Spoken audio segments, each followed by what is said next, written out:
शेतकरी मित्रांनो, माझ्या घरच्या कपाशीवर 28 सप्टेंबर रोजी कोणती फवारणी केली किंवा मी कोणती फवारणी आता करणार आहे याच्याबद्दल संपूर्ण माहिती तुम्हाला सांगणार आहे. औषधी पाहू शकता तुम्ही, अशा प्रकारे आपण याच्यात उपयोग करणार आहे. परंतु याचा उपयोग कशासाठी मी तुम्हाला सगळ्यात प्रथम आपली कपाशी दाखवतो. तर पाहू शकता इथे कपाशी आहे. तर ही कपाशी अशा प्रकारे जर तुमच्या शेतामध्ये असेल आणि पात्यांची गळ ही सुरू झालेली असेल, कारण सध्याच्या परिस्थितीमध्ये इतका पाणी झालेला आहे की अक्षरशः शेतीमधून पाणी निघालेलं आहे आणि संपूर्ण कपाशीच्या पात्या हा खाली गळत आहे. तसेच बोंडसुद्धा हे सडत आहे. भरपूर ठिकाणी समस्या तुम्ही पाहिली असेल की बोंडसुद्धा सडत आहे. आता आपली कपाशी अशा प्रकारे आहे.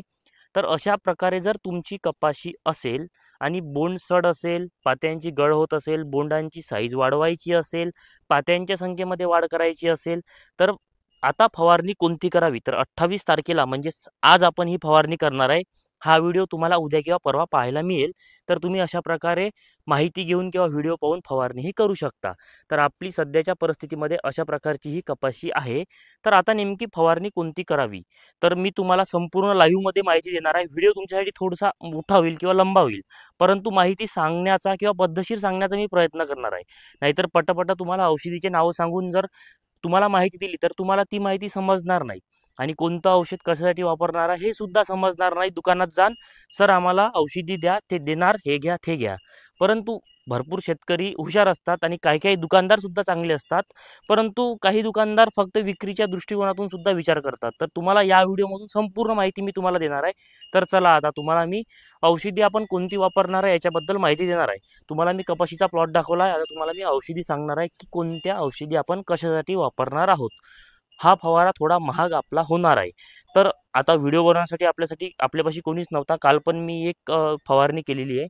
परंतु काल पण कोणीच भेटलं नाही, कारण वातावरण बिघडून होतं. बघू शकता वातावरण बिघडून आहे आणि फवारणी करणे सुद्धा आपल्याला अर्जंट होती. तर आज मी तुम्हाला वेळात वेळ काढून हा व्हिडिओ बनवत आहे.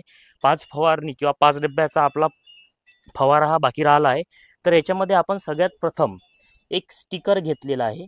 त्याच्यानंतर आपण मावा, तुडतुडा, फुलकिडा या 3 किडीच्या नियंत्रणासाठी फिप्रोनिल आणि इमिडाक्लोप्रिड आपण वापरलेला आहे. कारण सध्याच्या परिस्थितीमध्ये काय झालं आहे की तुडतुड्याचं प्रमाण आपल्या कपाशीवर वाढलं आहे. आता रॉनफेन वापरत असल्यामुळे काय होणार आहे की याच्यामध्ये मावा, तुडतुडा, पांढरी माशी कव्हर होणार आहे, परंतु थ्रिप्स कव्हर होणार नव्हता.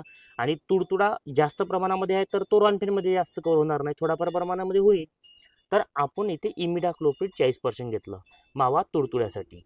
फिप्रोनिल कशासाठी? तर फुल किड्यासाठी. आणि रॉनफेन कशासाठी घेणार आहेत? तर पायरिफॉक्झिफेन प्लस डायफेन्थ्रॉन, म्हणजे पांढरी माशीचे अंडे, पिल्ले तीनही ते इथे कव्हर होणार आहे. म्हणजे उडणारी पण होईल, पिल्ले पण होईल आणि अंडे पण होईल. तिसरा घटक जो आहे तर हा घटक याच्यामध्ये मावा आणि तुडतुडा कव्हर होते, परंतु जास्त प्रमाणामध्ये होत नाही कारण आपल्यामध्ये जास्त प्रमाण होतं. तर शेतामध्ये जर तुडतुडा कमी असेल तर तुम्ही फक्त रॉनफेन वापरा, म्हणजे मावा, तुडतुडा, पांढरी माशी कव्हर होईल. आणि याच्यामध्ये 5% वाला फिब्रोनिल वापरा.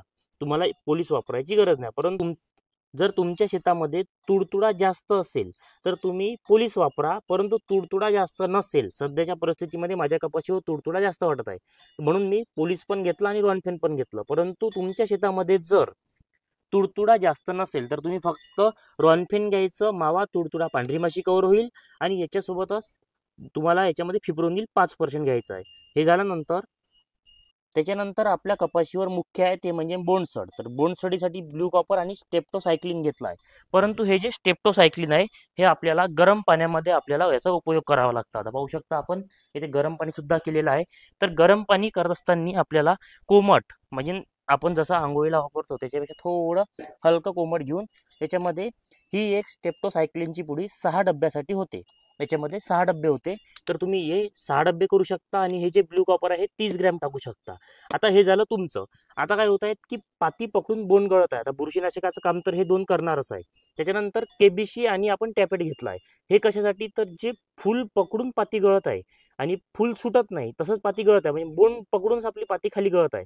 तर टॅपेट आणि केबीसी या दोघाचा उपयोग तुम्ही करू शकता. जबरदस्त रिझल्ट आपल्याला मागच्या फवारणीमध्ये सुद्धा आलेला आहे. तर आता आपण हा जो काटा घेतलेला आहे तर हा घेतला आहे ब्ल्यू कॉपर मोजण्यासाठी. कारण आपल्याला कालची फवारणी होऊन फक्त 5 ते 6 डब्बे शिल्लक राहिले मारायचे. तर आपण हे ब्ल्यू कॉपर 30 ग्रॅम आपण हे मोजून घेणार आहे. याच्यामध्ये पाहू शकता आपण याच्यामध्ये हे मोजून घेणार असतो, कारण आपण फवारणी करत असताना प्रमाण बरोबर घेत असतो. आता तुम्हाला मी एक वेळा प्रमाण सांगून देतो. ब्ल्यू कॉपर घ्यायचं 30 ग्रॅम, स्टेप्टोसायक्लिन एका पुडीमध्ये, म्हणजे ही पुडी आहे 6 ग्रॅमची, 6 डबे होतात. रॉनफेन घ्यायचं जवळपास 30 मिली, डेनिटॉल घ्यायचं 35 मिली, 15 ते 18 लिटर पंपासाठी. फिप्रोनिल म्हणजे हे पोलीस घ्यायचं 8 ते 10 ग्रॅम. मी केबीचं हे वापरणार आहे स्टिकर, तर हे तुम्ही 7 ते 8 मिली वापरू शकता. केबीसी घ्यायचं धरती कंपनीचं आणि टॅपेड घ्यायचं धरती कंपनीचं, या दोघांचं कॉम्बिनेशन चांगलं होणार आहे. तर अशा प्रकारे फवारणी थोडी ही महाग चाललेली आहे, पाहू शकता. फवारणी महाग चालली, परंतु सध्याच्या परिस्थितीमध्ये मारणे सुद्धा खूप गरजेचे होते. आपण जर ही फवारणी टाळली तर आपल्याला पाहू शकता वातावरण, तर ही वातावरण आपल्याला कपाशीला खूप धोकादायक हे ठरू शकणार आहे. तर त्याच्यामुळे तुम्ही ज्या शेतकऱ्यांनी हा व्हिडिओ पाहत असेल त्या शेतकऱ्यांनी मी सांगत असलेली फवारणी नक्की करा, खूप चांगला रिझल्ट तुम्हाला मिळणार आहे. आता तुम्ही पाहू शकता की व्हिडिओमध्ये दाखवलं, तुम्ही ही वापरणार कसं. तर पाहू शकता आपण या ड्राममध्ये जवळपास हे बघू शकता, इथे हा नट आहे, हा 5 डब्याचा आहे, हा 10 डब्याचा आहे. आपण हे काढून ठेवले आहे. आता आपण 5 डबे औषध बनवणार आहे, याच्यात औषध टाकलेलं आहे. आता ड्राम भरणे हे सुरूच आहे. तर अशा प्रकारे आपण ही औषधाची कॉम्बिनेशन करणार आहे. सगळ्यात प्रथम आपण केबीचं स्टिकर टाकून घेणार आहे, त्याच्यानंतर डेनिरॉल टाकणार आहे, इमिडाक्लोप्रिड टाकणार आहे, रॉनफेन टाकणार आहे. या तिघाचं कॉम्बिनेशन टाकणार आहे. कॉम्बिनेशन म्हणजे एकाने एकाने आपण हे टाकणार आहे. त्याच्यानंतर आपण टाकणार आहे बुरशीनाशक स्टेप्टोसायक्लिन, या दोघांचं कॉम्बिनेशन टाकून हे मोकळं करू आणि मग केबीसीन टॅपेट टाकायचं आणि आपलं चांगलं औषध घुलवून संपूर्ण फवारणीसाठी आपण वापरू शकतो. तर अशा प्रकारे हा फवारा आपल्या सध्याच्या परिस्थितीमध्ये कपाशीवरचा फवारा होता. तर आपला इकडे वालघेवडा पण आहे, इकडे बबली चवळी पण आहे लागवड केलेली. तर अशा प्रकारे आपली ही कपाशी आहे. ज्या शेतकऱ्यांना खरंच आपला व्हिडिओ पाहून काहीतरी फायदा होत असेल तर त्यांनी खाली एक कमेंट करावं की तुमची माहिती ऐकून आम्हाला फायदा झालेला आहे, किंवा तुमचे काही अन्य प्रश्न असेल तर ते सुद्धा मला कमेंटमध्ये नक्की विचारावे.